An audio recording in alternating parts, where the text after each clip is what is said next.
Shalom semua. Gimana kabar kalian? Semoga Sehat, semua Kak. sehat ya. Sehat. Aman Shalom, kan? shalom. Hari kasih sayang, Kak. Mari kita Jadi aku bersama-sama memuji Tuhan, kita menyembah Tuhan, Yesus Tuhan yang sudah menciptakan langit dan bumi.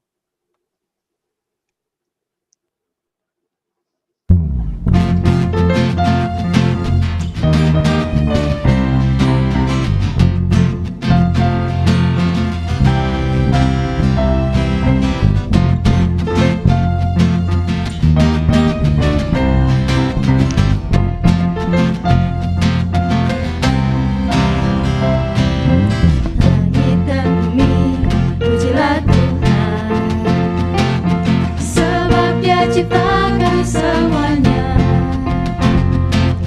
Keagungannya mengatasi langit bumi, sembah sujud di hadapannya. Langit dan bumi, pujilah Tuhan, sebab Dia ciptakan semuanya. Keagungannya mengatasi langit bumi, sembah sujud di hadapannya. Ku puji, ku sembah, ku puji, ku sembah Yesus Kristus Sang Penebusku. Ku puji, ku sembah, ku puji, ku sembah Yesus Tuhan dan Rajaku. Haleluya, amin. Haleluya, amin. Haleluya, amin. Haleluya, amin. Ku puji, ku sembah, ku puji, ku sembah Yesus Kristus Sang Penebusku. Ku puji, ku sembah, ku puji, ku sembah Yesus Tuhan dan Rajaku.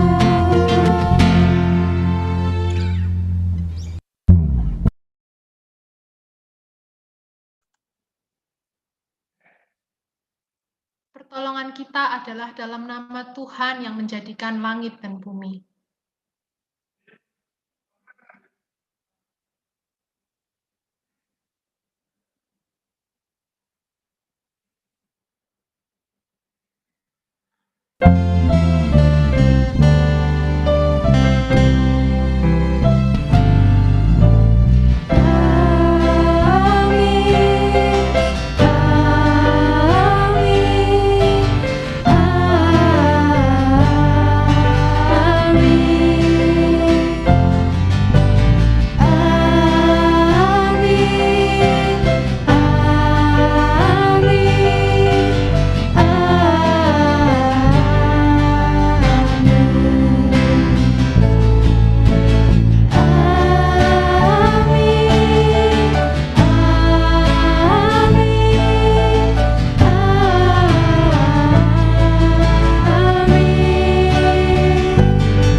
Teman-teman, kita semua ini adalah milik Tuhan.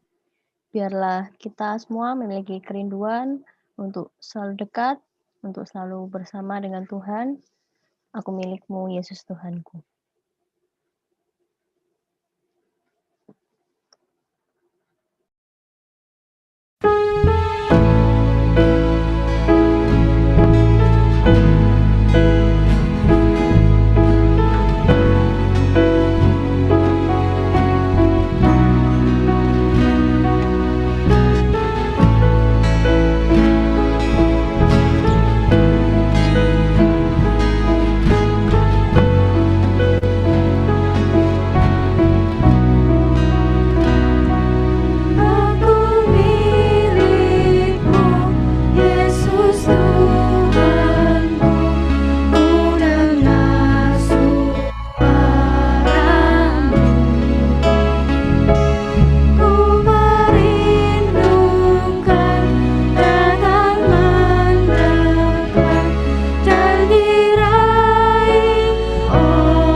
Mari kita bersatu di dalam doa. Tuhan Yesus, kami mengucap syukur untuk waktu pagi hari ini. Kami berterima kasih karena Tuhan memberikan kesempatan kepada kami semua untuk berkumpul bersama-sama ya Tuhan. Walaupun kami terbatas oleh jarak, ruang, tapi kami dipersatukan di dalam hadirat Tuhan. Tuhan, sebentar lagi kami akan merenungkan firman Tuhan.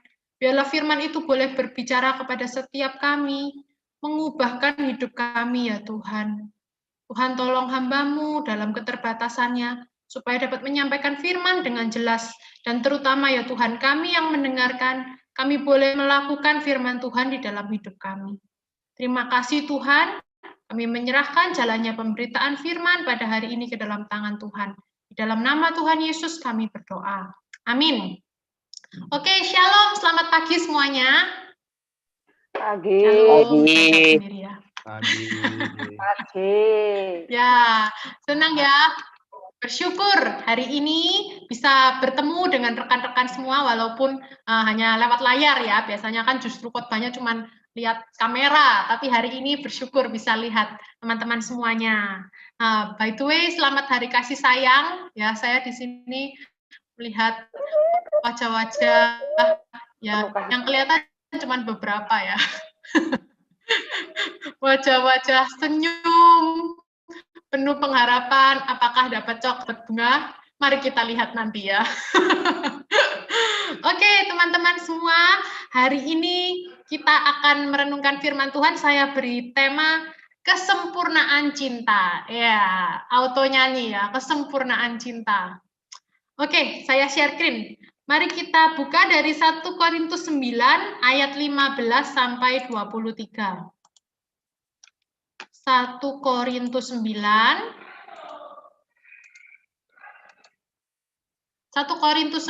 ayat 15 sampai 23. Bentar. Oke. Teman-teman bisa buka Alkitabnya di rumah masing-masing. Saya akan membacakannya buat kita semua ya. 1 Korintus 9 ayat 15 sampai 23. Demikian firman Tuhan. Tetapi aku tidak pernah mempergunakan satu pun dari hak-hak itu. Aku tidak menulis semuanya ini supaya aku pun diperlakukan juga demikian. Sebab aku lebih suka mati daripada sungguh kemegahanku tidak dapat ditiadakan siapapun juga. Karena jika aku memberitakan Injil, aku tidak mempunyai alasan untuk memegahkan diri, sebab itu adalah keharusan bagiku. Celakalah aku jika aku tidak memberitakan Injil. Kalau andai kata aku melakukannya menurut kehendak aku sendiri, memang aku berhak menerima upah. Tetapi karena aku melakukannya bukan menurut kehendak aku sendiri, pemberitaan itu adalah tugas penyelenggaraan yang ditanggungkan kepadaku. Kalau demikian, apakah upahku?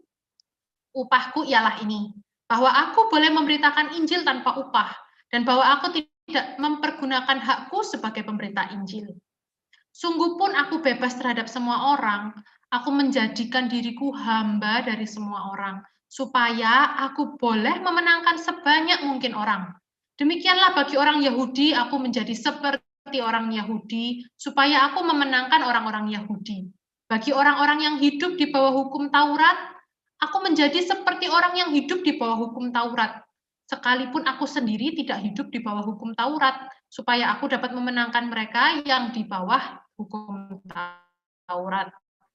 Bagi orang-orang yang tidak hidup di bawah hukum Taurat, aku menjadi seperti orang yang tidak hidup di bawah hukum Taurat.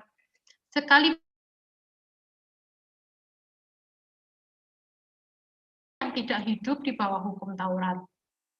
Bagi orang-orang yang lemah, aku menjadi seperti orang yang lemah, supaya aku dapat menyelamatkan mereka yang lemah. Bagi semua orang aku telah menjadi segala-galanya, supaya aku sedapat mungkin memenangkan beberapa orang dari antara mereka. Segala sesuatu ini aku lakukan karena Injil, supaya aku mendapat bagian di dalamnya.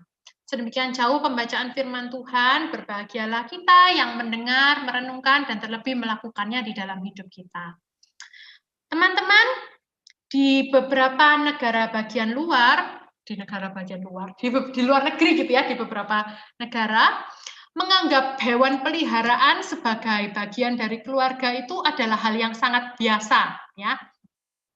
Sebuah keluarga bisa mengadopsi anjing, kucing, atau mungkin sugar glider gitu ya, untuk menjadi bagian dari keluarga mereka yang diperlakukan dengan sangat baik. Sebenarnya di Indonesia juga ada para pecinta hewan yang melakukan hal yang sama gitu ya. Tapi belum banyak ataupun sebenarnya mungkin tidak lazim untuk masyarakat pada umumnya. Saya yakin di antara teman-teman di sini juga ada yang begini ya. Paling tidak Kak Jessica lah. Kak Jessica kan memelihara anak-anak gitu. Mengadopsi dan menganggap sebagai anak. Memperlakukan dengan baik gitu ya. Kemarin waktu ketemu dibawakan tempat makan untuk dikasih makan. Ya ampun sudah jadi mami banget gitu ya. Nah, di luar negeri hal ini sangat lazim teman-teman. Memelihara hewan dan memperlakukan sebagai keluarga, dianggap keluarga gitu ya. Makanya kalau kita lihat mereka kalau foto sama anjingnya tuh bisa bisa deket banget, bisa diajak main bareng, tidur bareng. Saking mereka sayang sama pet mereka. Nah, kalau misalnya petnya itu hilang, mereka akan tidak segan-segan memasang iklan gitu ya. Taruh poster, memasang iklan untuk anjing hilang gitu. Biasanya mereka akan menempel di persimpangan jalan, mereka akan rela mengeluarkan uang untuk menemukan anjingnya kembali. Biasanya dikasih fotonya, terus dikasih ciri-cirinya, nomor yang bisa dihubungi, atau bahkan ada yang menjanjikan imbalan untuk siapapun yang menemukan anjingnya. Tapi teman-teman ada satu iklan yang cukup mengejutkan ketika saya lihat gitu ya, iklan ini ditulis gini, anjing hilang, namanya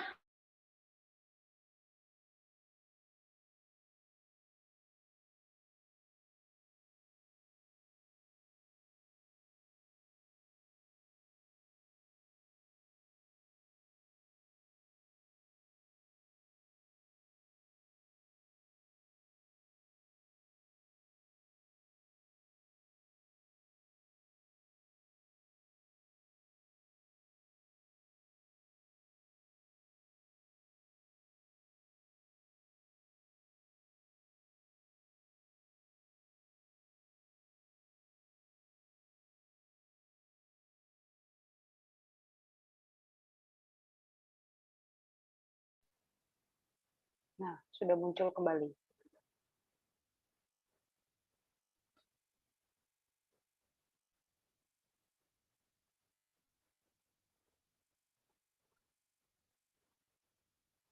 Kak Keti.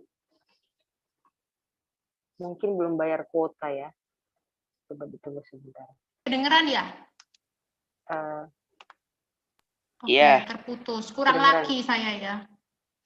Ya, namanya. Oke, sudah kedengeran lagi ya? Oke, kembali lagi dengan saya. Sebentar saya share screen dulu. Angel udah kedengeran ya, Angel? Sudah dengar kok. Oke, saya sampai di anjing namanya Laki, anjing yang hilang ini. Di situ dituliskan ciri-cirinya, badannya putih, ada beberapa spot coklat, terus kemudian ditulis ciri-cirinya. Kaki kiri belakangnya pincang, bahkan ada banyak borok besar di punggung dan di perutnya. Ekornya juga sudah putus.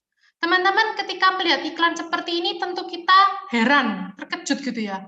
Kenapa anjing yang seperti ini kok dicari? Biasanya yang dicari kalau hilang itu ya, biasanya yang dicari itu anjing yang pinter, anjing yang lucu, atau bahkan anjing yang mahal gitu ya. Kalau ini anjing yang penuh dengan borok, penuh dengan kecacatan di sana sini. Kenapa? Sang pemilik rela mencari, bahkan bukan hanya mencari, tapi dia rela membayar untuk pasang iklan, dia rela membayar untuk memberikan hadiah kepada siapapun yang menemukannya. Teman-teman,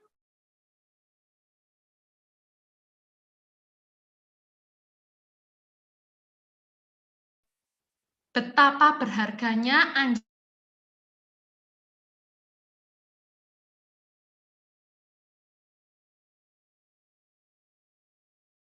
mencari dia, walaupun dia tuh tidak diinginkan oleh siapapun, tapi dia berharga bagi pemiliknya.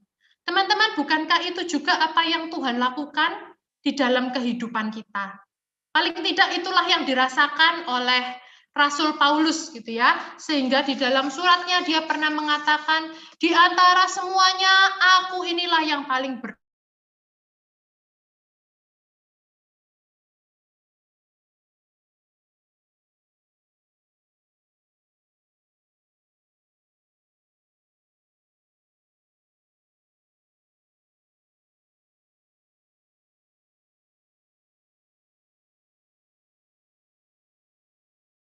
cuma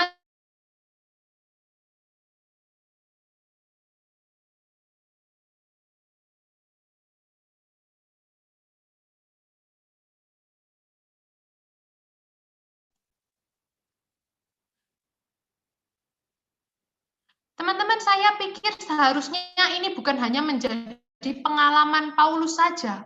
Seharusnya paling tidak sebagian besar di antara kita adalah orang-orang yang pernah mengalami perasaan yang serupa, pengalaman yang serupa. Bagaimana Kristus datang mengangkat kita di saat kita sangat tidak layak, berdosa, dan tidak diinginkan. Teman-teman, hari ini kita akan merenungkan firman Tuhan tentang bagaimana kita dapat menjadi saksi Kristus yang memberitakan Injil dimanapun kita berada.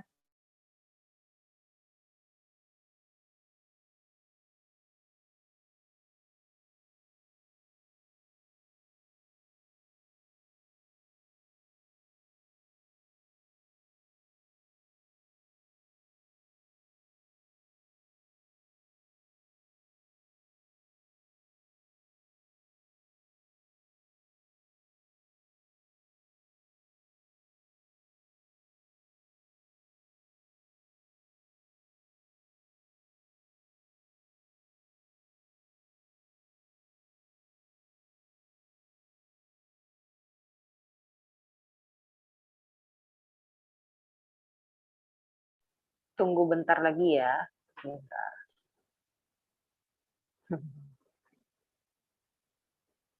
Keluar ya CKT. CKT mungkin Tes, off cam kedengeran nggak aja. suara saya? Kedengeran. Tapi coba off cam aja CKT biar siapa tahu biar lebih itu. Gimana? Coba off cam. Kameranya dimati. Kameranya di off aja Kayaknya coba. ini Tapi tetap share screen. Oh, stop video ya. Stop video.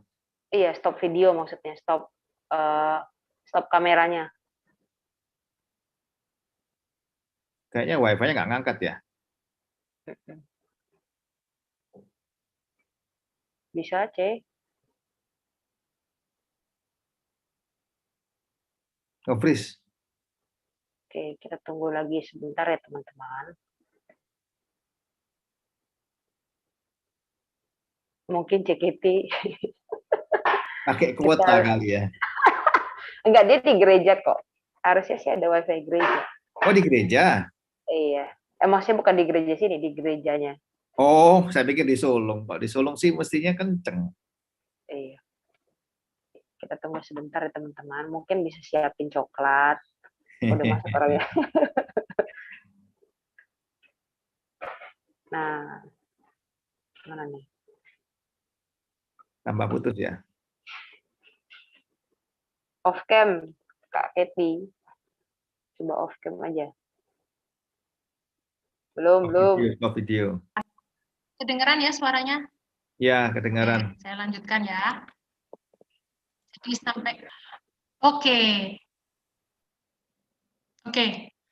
Oke, Puji. Kalau online begini ya. Oke, saya lanjutkan ya.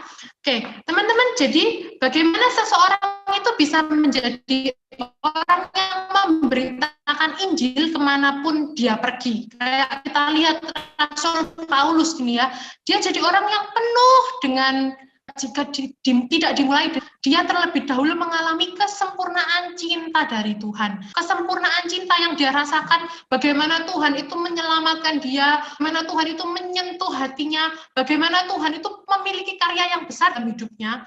Dia merasakan cinta dari Tuhan, maka baru orang tersebut akan menjadi pemberita Injil kemanapun dia berada. Karena apa? Karena yang di dalam itu muncul keluar. Tidak ada seorang pun dapat memberitakan Injil, apalagi dengan kasih, jika ia tidak terlebih dahulu mengalami kesempurnaan cintanya Tuhan dalam hidupnya secara pribadi. Teman-teman, ada banyak orang bisa memikirkan tentang kasih Tuhan. Dari kecil, dari sekolah minggu, kita diajarin ya, Tuhan itu mengasihi kita, ada lagu Yesus disalib tentang kasih Tuhan. Semuanya itu bisa masuk dalam akal budi kita sebagai pengetahuan. Tapi jika itu hanya masuk di dalam akal budi saja, itu tidak akan cukup kuat untuk mendrive kita menjadi orang-orang yang penuh kasih. Kalau itu hanya masuk di dalam ranah pengetahuan kita, itu tidak akan cukup kuat untuk mendorong kita menjadi orang-orang yang penuh kasih. Sebelum kita betul-betul mengalami kasih Kristus yang menjamah dan menyelamatkan kita, maka akan sangat sulit bagi kita memiliki kehidupan dipimpin oleh kasih. Teman-teman, itu adalah dasarnya.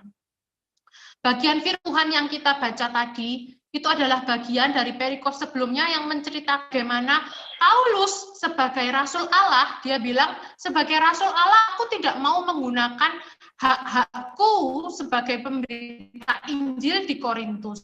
Teman-teman, hal ini saya persingkat karena hari ini penekanannya bukan tentang Paulus itu mau ambil haknya dalam bentuk persembahan materi atau bukan. Bukan itu yang di-highlight pada hari ini, tapi adalah bagaimana Paulus itu mengutamakan Injil lebih daripada segala sesuatu yang lain. Lebih daripada apa yang pikir akan dia dapatkan. Yaitu kalau Paulus memberitakan Injil, nanti dia dapat penghargaan, atau dia dapat materi, dan sebagainya. Dia mengatakan bahwa Injil itu lebih penting daripada itu semua. Kalau kata Paulus, Injil itu adalah keharusan. Nah, teman-teman, kata keharusan di sini yang kita baca tadi, itu tidak dimaknai sebagai beban. Seringkali kita merasa, sebagai orang kita memberitakan Injil, itu adalah harus. Harus yang kita maknai sebagai beban, tuh ya. Harus memberitakan Injil, jadi itu beban yang berat. Oh, kita tuh kalau Kristen, kita tuh harus memberitakan Injil. Paulus mengatakan keharusan di sini bukan maknanya ini. Keharusan yang Paulus maksudkan adalah, keharusan adalah tidak bisa jika tidak. Ya, memberitakan Injil itu adalah keharusan. Tidak bisa jika tidak. Keharusan bagi Paulus itu maknanya itu. Aku tidak bisa jika tidak memberitakan Injil. Karena apa? Karena yang di dalamku itu penuh. Aku merasakan kasih Tuhan itu penuh. Aku mengalami kasih itu penuh di dalamku, sehingga aku tidak bisa tidak untuk selalu menceritakan tentang Tuhan. Aku tidak bisa tidak untuk selalu menyaksikan tentang Tuhan. Dan di sini Paulus juga mengatakan memberitakan Injil itu adalah selain keharusan, celakalah aku kalau aku tidak memberitakan Injil. Celakalah aku itu bukan penghukuman. Oh, kalau nggak memberitakan Injil, celaka. Bukan begitu. Yang Paulus maksudkan itu adalah satu hal yang positif ya. Bilang kalau aku tidak memberitakan Injil, rugilah aku, gitu maksud Paulus. Celakalah aku kalau nggak memberitakan Injil, rugilah aku, karena memberitakan itu adalah kasih karunia. Teman-teman, kalau kita tinggal di Tuhan Yesus, kita mengalami kasih Tuhan setiap hari. Kita dipenuhi dengan kesempurnaan cinta Kristus. Alkitab bilang, kamu tidak akan mungkin tidak berbuah karena kamu tinggal di dalam Tuhan. Jadi kamu share your life, menceritakan Injil, membagikan Injil, itu adalah sebagai buah dari relasimu dengan Tuhan. Buah itu tidak direkayasakan, teman-teman. Kalau kamu dekat, kamu mengalami Tuhan, kamu tidak bisa tidak menceritakan tentang Tuhan kepada banyak orang. Teman-teman, kalau kita lihat di sini pohon gitu ya, nggak mungkin ada buah tanpa ada pohonnya. Kalau ada pohon yang bertumbuh, baru kemudian otomatis muncul buah. Itulah kenapa banyak orang merasa memberitakan Injil itu beban. Jangan-jangan mereka belum sungguh-sungguh berakar dalam Tuhan. Mereka belum sungguh-sungguh mengalami dan merasakan kasih Tuhan. Sehingga mereka merasa beban untuk cerita sama orang. Mereka merasa sulit. Karena apa? Sungguh-sungguh merasa di dalam hidup kita. Nah, teman-teman, kalau kita sudah merasakan, saya percaya di sini pasti ada ya yang sudah merasakan sungguh-sungguh kasih Tuhan. Maka ketika care, bukan hanya tentang penginjilan yang formal ya. Maukah kamu percaya Tuhan Yesus Bukan hanya gitu, tapi apapun yang kita alami dalam hidup kita, kita tuh selalu cerita tentang kebaikan Tuhan. Kita selalu cerita tentang pertolongan Tuhan. Kita selalu cerita waktu kita sukses, waktu kita berhasil, kita cerita bagaimana Tuhan itu menolong kita. Waktu kita gagal pun kita menceritakan bagaimana Tuhan menyertai kita, bagaimana Tuhan menghibur kita. Kita selalu menceritakan tentang Tuhan. Itu menjadi gaya yang tidak bisa jika tidak. Nah, teman-teman, hari ini saya mau share satu hal sama teman-teman ya. Ini adalah makanan favorit saya. Ini bukan iklan, meskipun ini saya kenal dengan yang punya, tapi ini adalah makanan favorit saya. Namanya mentai, ya. Mentai. Mungkin beberapa dari teman-teman sudah pernah mencoba mentai, gitu ya. Jadi mentai ini kalau di tempat yang saya beli ini ya, ini base-nya bisa pilih, mau pilih nasi, atau pilih Indomie, atau pilih mie shirataki. Kalau saya sukanya pilih mie shirataki. Kenapa? Karena mie shirataki itu rendah kalori dan tekstur mie kenyal gitu ya, enak lah menurut saya gitu. Dan rasa saus mentainya di sini, di tempat ini itu menurut saya yang paling pas. Asam, manis, asin itu pas. Kalau saya pernah nyoba di beberapa tempat lain, ada yang terlalu asam, ada yang terlalu manis. Tapi menurut saya di sini pas. Creamy, enak gitu ya. Dan toppingnya pun kita bisa pilih, teman-teman.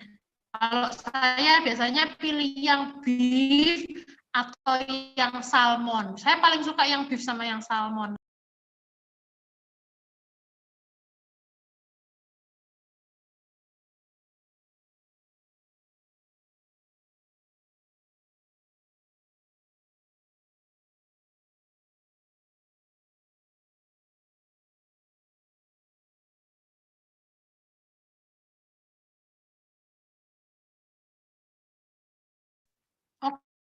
Oke, sampai di mana tadi putusnya?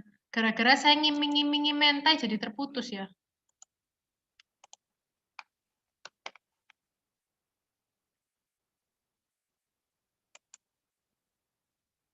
Oke, saya lanjutkan ya. Sudah kedengeran suaranya? Sudah ya, oke. Beda lagi kalau misalnya saya minta tolong Angel, tolong ulangi dong perkataan saya tadi. Gimana sih rasanya mentai? Mungkin bisa diingat gitu ya. Tapi pasti beda ceritanya, beda keyakinan karena saya sudah ngerasain sendiri. Sehingga beda kalau orang lain yang mengulang. Kalau mengulang pasti juga takut-takut ya. Aduh, gimana kalau nanti aku ditanyai, aku jawab apa? Karena aku sungguh-sungguh ngerti. Aku kan cuma copy sesuai dengan apa yang saya rasakan. Teman-teman gitu juga dengan Injil. Kenapa sih kok kita sering kali takut? Kita sering kali nggak berani untuk cerita. Kalau Injil itu sungguh sudah sungguh-sungguh menjamah hati kita. Kita sungguh-sungguh mengalaminya. Kita bisa kok cerita. Cerita apa yang Tuhan perbuat di dalam hidupmu. Ceritalah apa yang sudah Tuhan lakukan di dalam hidupmu. Nah, teman-teman, ini adalah dasar yang pertama. Kalau kita mengalami keselamatan dari Tuhan, mengalami kesempurnaan cintanya Tuhan, pasti hidup kita bisa menjadi saksinya. Bukan hanya berupa penginjilan langsung, tapi apapun yang terjadi di dalam hidup kita,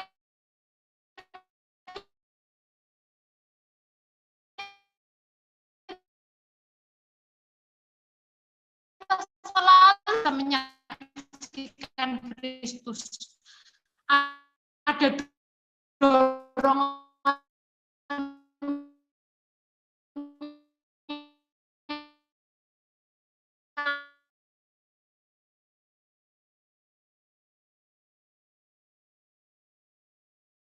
yang besar dan kuat untuk terus menceritakan tentang Kristus kepada siapapun yang kita temui. Sekarang teman-teman, setelah kita mengetahui dasarnya, kita sudah punya dorongan yang kuat untuk bersaksi, kita juga mau belajar bagaimana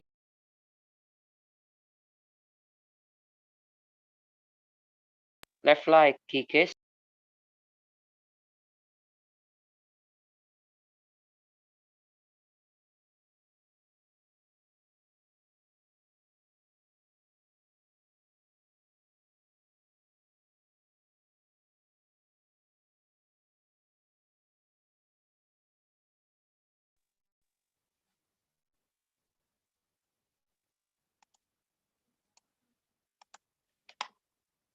Oke, tes. Saya lanjutkan ya. Teman-teman, hidup menjadi terang dan garam di tengah dunia itu gampang-gampang sulit. Kenapa kok gampang-gampang sulit? Karena kita harus menjadi terang, itu berarti kita keluar untuk ke tempat yang gelap. Betul ya, kita nggak bisa menjadi terang di tempat yang terang. Kita harus keluar relasi dengan orang-orang dunia. Tapi di sisi lain, Firman juga bilang kita ini nggak boleh jadi serupa dengan dunia. Nah loh, kita boleh tercemar ini. Nah, orang Kristen itu bisa jadi ada yang ekstrem kanan, ada yang ekstrem kiri. Ada yang, oh di gereja terus, nggak usah berteman sama orang-orang yang bukan anak Tuhan. Pokoknya cari lingkungan yang terbebas dari keduniawian, gitu ya. Teman-teman, ini juga kurang tepat. Karena bukankah firman Tuhan itu memanggil kita untuk bukan untuk mengasingkan diri, tapi kita justru untuk berrelasi sebanyak-banyaknya dengan orang yang belum kenal Tuhan, supaya kita bisa menjadi saksinya Tuhan. Tapi sebaliknya juga ada orang yang kebablas. Oh, aku tak jadi sama aja seperti dunia ini, supaya aku bisa mempertobatkan mereka. Misalnya gini, nggak apa-apa wes, aku pacaran sama orang yang beda agama. Kan aku punya satu tujuan, yaitu supaya aku bisa, siapa tahu Tuhan pakai aku untuk mempertobatkan pasanganku, gitu ya. Atau misalnya, oh nggak apa-apa lah, aku mabuk-mabukan, supaya aku bisa mempertobatkan geng dugem. Ini juga nggak tepat ya teman-teman, ini ekstrim selanjutnya. Tuhan itu mau kita menjadi saksi di tengah dunia, tanpa harus menjadi sama dengan mereka. Nah teman-teman, terus gimana? Keambiguan atau area abu-abu ini seringkali disebut sebagai etika pergaulan Kristen. Waktu itu Paulus itu juga diperhadapkan dengan realita bahwa ada banyak golongan masyarakat yang ada di sekitarnya Paulus. Kalau kita baca tadi, Paulus itu bilang, oh di sekitarku ini ada orang Yahudi yang masih sangat berpegang pada adat istiadat, hukum Taurat. Ada juga orang-orang non-Yahudi yang merasa bahwa hukum Taurat itu tidak lagi perlu. Kita ini sudah merdeka, kita ini bebas. Bahkan kadang-kadang bebasnya sampai tidak terbatas, sampai kebablas gitu ya. Dalam menyikapi hal ini, Paulus mengajarkan satu etika dalam memberitakan Injil. Prinsip yang diajarkan Paulus adalah kita itu memegang hal yang prinsip kuat-kuat, tapi kita harus menoleransi hal-hal yang tidak prinsip ya. Jadi kita harus pegang hal yang prinsip kuat-kuat, tapi kita harus toleransi sebesar-besarnya untuk hal-hal yang tidak prinsip. Apa sih hal yang prinsip? Hal yang prinsip itu adalah hal yang dikatakan oleh firman Tuhan. Jadi kalau firman Tuhan sudah ngomong begini, itu tidak boleh ditoleransi. Itu harus kita pegang kuat-kuat di dalam hati kita. Tapi sebaliknya, kalau hal itu tidak prinsip, kita harus merendahkan hati untuk bisa menoleransi. Paulus bilang, aku mau jadi hamba bagi semuanya untuk kepentingan Injil. Dia mau merendahkan hati untuk menoleransi. Ketika berkumpul dengan orang-orang Yahudi, ya Paulus ikuti kebiasaan mereka. Paulus menjalankan adat istiadat, Paulus menghargai budayanya, hidup seperti orang-orang itu. Walaupun di dalam hatinya Paulus bilang, aku itu tahu bahwa aku diselamatkan bukan karena hukum Taurat. Aku tahu bahwa aku tuh diselamatkan hanya karena kasih karunia, bukan karena melakukan Taurat. Jadi teman-teman lihat ya, dia pegang prinsip yang kuat di dalam hatinya.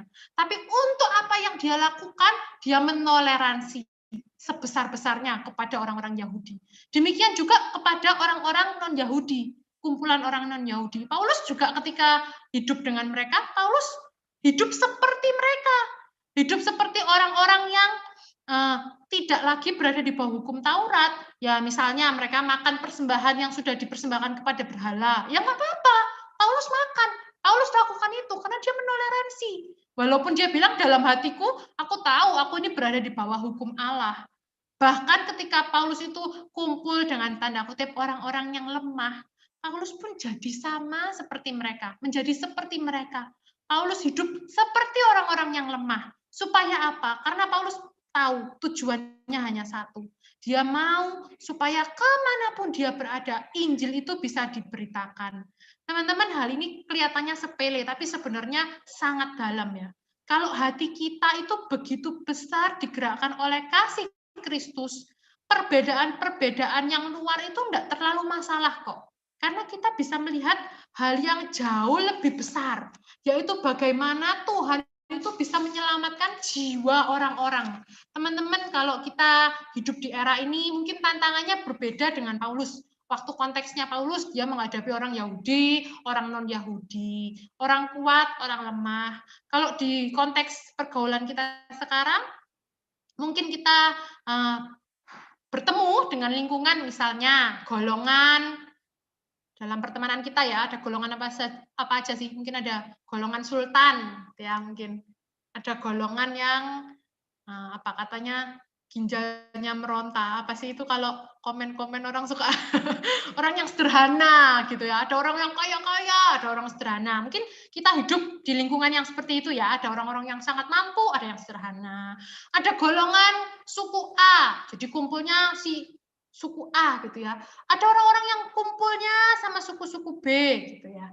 Ada yang kumpulnya perkumpulan anak-anak pintar. Ada yang perkumpulan anak-anak biasa aja. Ada perkumpulan orang-orang populer. Ada perkumpulan orang-orang ansos. Tuh. Ansos kok berkumpul? Ya mungkin ada ya. Ada perkumpulan anak-anak Instagram. Ada perkumpulan anak-anak TikTok. Mungkin gitu ya. Nah teman-teman, hari ini Tuhan itu ngajarin kita bahwa kalau kita mau memberitakan Injil, kita tuh harus bergaul dengan siapa aja. Kita harus memiliki kerendahan hati yang kayak Paulus bilang ya, aku mau menjadi hamba bagi semuanya. Dalam arti, aku mau merendahkan hatiku, merendahkan diriku, supaya aku tuh bisa bergaul dengan siapa saja. Saya kasih contoh ya teman-teman, mungkin kalau ditanya, lebih gampang mana? Temenan sama perkumpulan orang kaya, atau temenan sama perkumpulan orang sederhana? Lebih gampang mana? Lebih pilih mana? Ya boleh jawab sendiri-sendiri lah ya. Lebih gampang mana menurutmu? Berteman dengan perkumpulan yang orang-orang kaya atau orang-orang sederhana? Mungkin ada yang bilang, lebih gampang berteman dengan perkumpulan orang kaya lah, Kak. Kenapa? Ya asik ngomongnya, nyambung, nongkrongnya seru gitu ya. Nongkrongnya kita bisa di tempat yang hype gitu ya. Wah, bisa seru, asik, keren gitu ya. Mungkin ada yang bilang gitu. Nah, buat teman-teman yang bilang gitu, hari ini Tuhan bilang, kamu harus merendahkan hatimu untuk kamu juga bisa berteman dengan orang-orang yang sederhana. Bukan berarti kamu harus menjual semua kekayaanmu, terus jadi orang-orang sederhana. Bukan. Tapi kamu juga bisa beradaptasi, bisa merendahkan dirimu untuk berkumpul juga dengan orang-orang yang sederhana, yang bajunya biasa-biasa aja, yang nggak terlalu gimana, yang nongkrongnya di tempat biasa-biasa aja. Kamu harus juga bisa bergaul dengan mereka. Demi apa? Demi kamu bisa menjadi saksi Kristus di lingkungan mereka. Atau mungkin ada yang jawab, ya kalau aku lebih gampang berteman dengan kumpulan orang-orang yang sederhana, Kak. Nggak enak kumpul sama orang-orang kaya itu. Soalnya menye-menye apa itu? Soalnya biasanya kalau kumpul sama orang-orang kaya itu, sombong-sombong. Aku pasti dinyek, pasti dihina gitu. Hari ini Tuhan juga bilang sama kita, kamu harus merendahkan hatimu, merendahkan dirimu untuk kamu juga bisa berteman dengan orang-orang yang kaya. Bukan berarti kamu tuh harus punya barang-barang seperti mereka. Bukan. Tapi ya nggak apa-apa. Kumpul sama mereka, it's okay. Jadi dirimu apa adanya. Demi satu tujuan. Kamu bisa menceritakan kasihmu kepada mereka. Kamu bisa menunjukkan Kristus melalui hidupmu kepada mereka. Teman-teman, Tuhan mau kita itu merendahkan diri kita supaya kita bisa berteman dengan semua kalangan demi memberitakan Injil, demi menyatakan kasih Tuhan, demi menyatakan kesaksian hidup kita kepada siapapun. Teman-teman, nanti kalau teman-teman masuk di breakout room, teman-teman bisa mendiskusikan hal ini. Siapa sih golongan-golongan, perkumpulan-perkumpulan yang selama ini kita hindari gitu ya. Oh, mungkin selama ini kita hanya berkumpul sama ya yang setipe aja, ya yang zona nyamanku aja. Tapi hari ini firman Tuhan ngajarin kalau kasih Tuhan itu sudah penuh di hatimu, pasti keluar dan kamu harus merendahkan diri untuk bisa berteman dengan siapa saja. Bukan mentoleransi hal yang salah, tapi untuk menyatakan kasih Kristus. Kalau Paulus bilang, aku itu mengarahkan tujuanku, karena aku tahu tujuan yang besar, yaitu keselamatan dari Tuhan untuk semua orang. Teman-teman, hari ini saya juga menyaksikan, dulu saya bukan orang yang bisa berteman dengan siapa saja. Ya, dulu pilih teman itu, ya aku pilihnya yang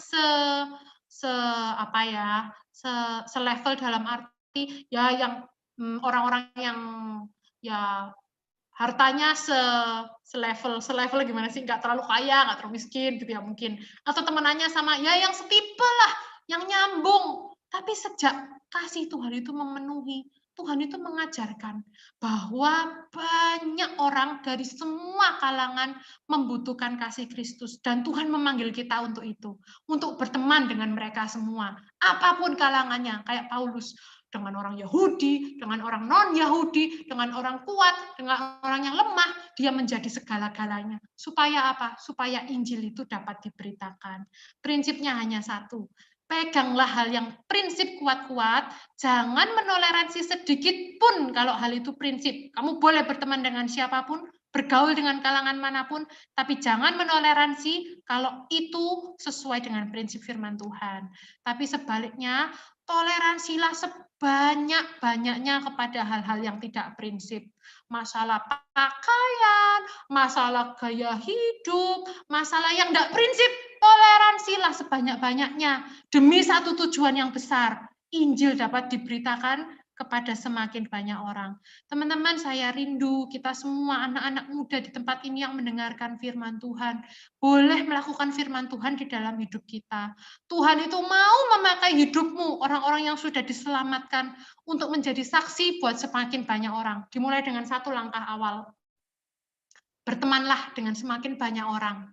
Rendahkan hatimu, bergaul dengan semakin banyak macam orang, jenis orang, semakin banyak kalangan.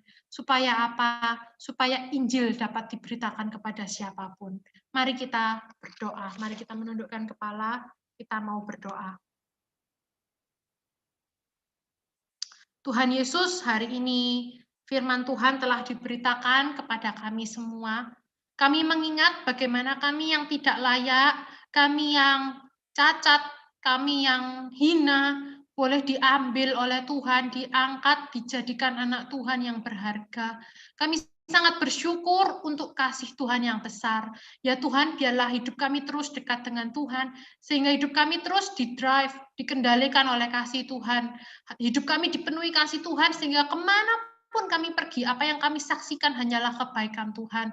Tuhan, hari ini terutama ketika kami memperingati hari kasih sayang, Tuhan, kami bukan cuma mau mengasihi orang-orang yang baik dengan kami, bukan cuma mau mengasihi orang-orang yang dekat dengan kami, tapi hari ini firman Tuhan mengajarkan kami untuk kami mengasihi semua orang. Tuhan berikan kepada kami hati yang besar, mau rendah hati, mau merendahkan diri, supaya kami bisa berteman dengan siapa saja demi satu tujuan, supaya Injil dapat diberitakan kemanapun kami berada. Tuhan, pakailah kami yang masih muda ini ya Tuhan, kami yang terbatas, tapi Tuhan tidak terbatas. Tuhan yang besar yang ada di dalam kami, yang akan memampukan kami menjadi saksi Kristus kemanapun kami berada. Terima kasih ya Tuhan untuk firman yang telah dibagikan hari ini. Kiranya firman Tuhan boleh menolong setiap kami. Pada hari ini Tuhan, kami juga mau berdoa Tuhan untuk beberapa hal dalam doa syafaat kami. Kami berdoa ya Tuhan, untuk kesehatan para remaja yang ada di tempat ini. Tuhan menolong kami, memberikan kami hikmat supaya kami dapat menjaga diri dengan baik. Tapi di atas semuanya itu kami percaya bahwa ketika kami masih sehat sampai hari ini, itu semua karena perlindungan Tuhan. Kami setiap hari, setiap detik bergantung kepada perlindungan yang daripada Tuhan. Kami berdoa ya Tuhan untuk kelancaran studi para remaja juga, terutama yang akan menghadapi ujian. Tuhan memberikan hikmat, Tuhan memberikan pertolongan, sehingga ketika mereka melakukan studi ya Tuhan, mereka dapat memuliakan nama Tuhan. Ketika mereka belajar dengan sungguh-sungguh, mengusahakan yang terbaik, itu dapat menjadi kesaksian bagi setiap orang yang menyaksikan. Terima kasih ya Tuhan, kami juga berdoa untuk hubungan pribadi setiap remaja yang ada di tempat ini dengan Tuhan secara pribadi. Tuhan, Engkau tahu betapa kami bergumul untuk setiap hari bisa membangun relasi dengan Tuhan melalui saat teduh kami. Mungkin kami malas, mungkin ada banyak godaan yang membuat kami urung memiliki waktu dengan Tuhan. Tuhan tolong ajari kami, didik kami ya Tuhan, dari muda memiliki hati yang dekat dengan Tuhan, berpaut kepada firman Tuhan sepenuhnya. Kami bisa memiliki relasi yang intim dengan Tuhan, sehingga hidup kami dibanjiri dengan kasih Tuhan yang terus mengalir. Terima kasih ya Tuhan, kami juga berdoa untuk pemerintah Indonesia ya Tuhan, di dalam menangani segala permasalahan yang ada di dalam negeri kami ini. Tuhan, begitu banyak hal yang harus dipikirkan, diputuskan.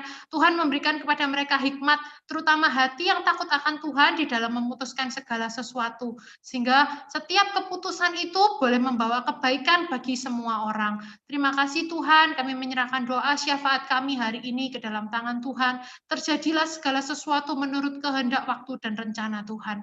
Hanya di dalam nama Tuhan Yesus kami berdoa. Amin.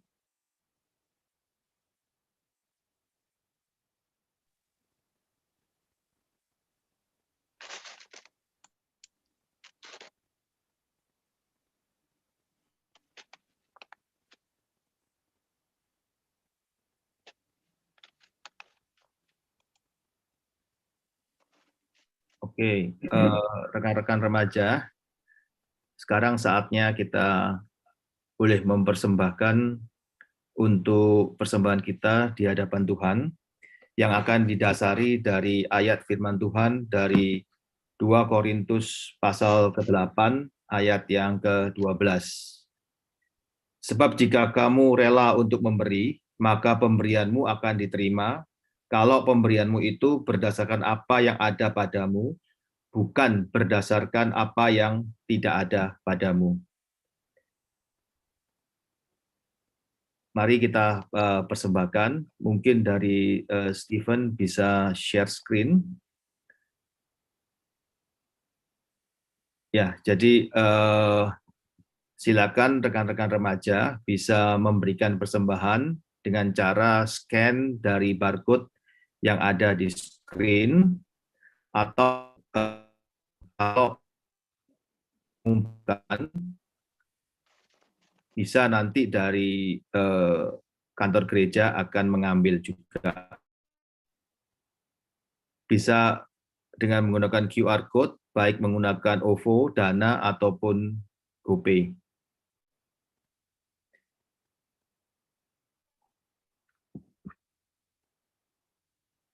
Mari kita masuk di dalam doa.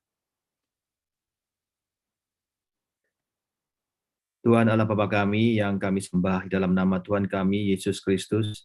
Terima kasih Tuhan kalau pada kesempatan pagi hari ini kami boleh belajar akan firman-Mu Tuhan, bagaimana kami boleh bersikap rendah hati,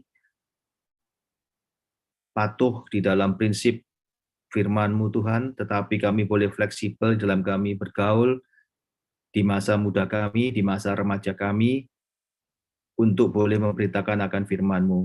Kami juga mengucap syukur Tuhan kalau pada kesempatan pagi hari ini kami boleh mempersembahkan akan berkat yang telah kami terima sebagai ungkapan syukur kami kalau Kau masih memelihara anak-anak remaja dengan penuh sukacita.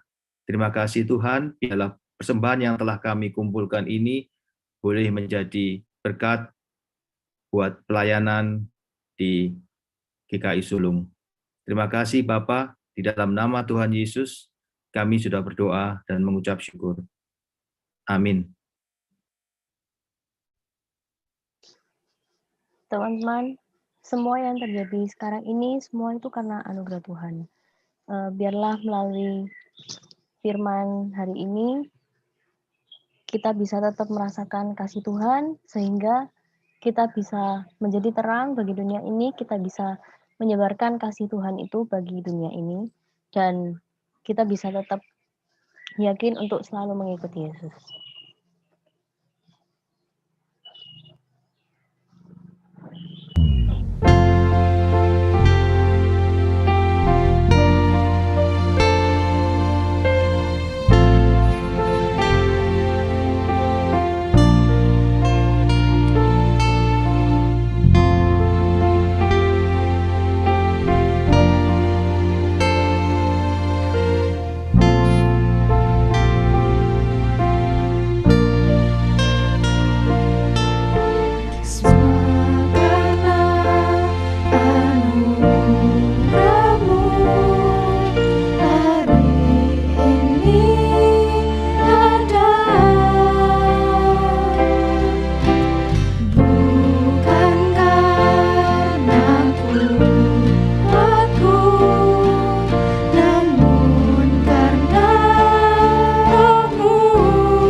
muda yang dikasihi oleh Tuhan, mari kita mengarahkan hati dan pikiran kita untuk menerima berkat Tuhan. Kiranya kasih dari Allah Bapa, anugerah keselamatan dari Tuhan Yesus Kristus, serta penghiburan dan kekuatan dari Roh Kudus, menyertai teman-teman sekalian mulai dari hari ini sampai selama-lamanya. Amin.